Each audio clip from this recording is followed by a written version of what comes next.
Ayan, another video mga kaplantiya.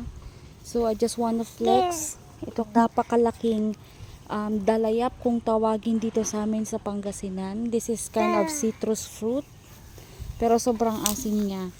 So, ang ginagawa po namin dito is pag lumaki na, pag malambot na, hinahalo po namin sa bagoong. Masarap po siyang gawing sausawan. So, napakayabong po niya. As in, sobrang yabong. Ayan, napakalawak po niya.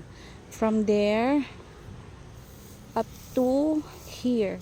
So, kapag season na po ng prutas na ito, dalayap kung tawagin dito sa amin, ay napakarami niyang bunga. Yun nga lang, napakahirap kumuha.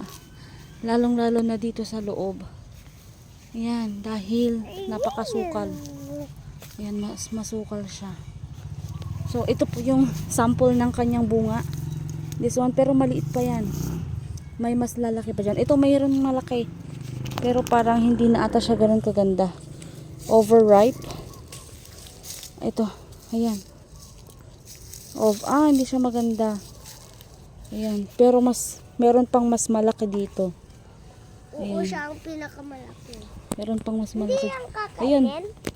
Pwede yan na, ayun pa, meron pang bunga. Ewan ko kung kita nyo. Pwede siyang ihalo sa bagoong pang sausawan sa mga pritong isda. Ayan. Sarap po yan. Lalo na't may siling labuyo. Sarap. At partneran pa natin ng katuray. Ayan, katuray po yan sa mga nakakaalam. Edible flower. Ayan. Yung isa po, ayan, yung isa. Hindi po siya masyado kita. Ayan. Kung kita nyo po, meron siyang puti-puti. Konti na po yung kanyang flower ngayon. Ipakita mo yung dalayap. Ay, ito yung dalayap daw. Yan yung dalayap. Yan, may puti-puti. Yan po yung flower niya. Hello! Na edible po.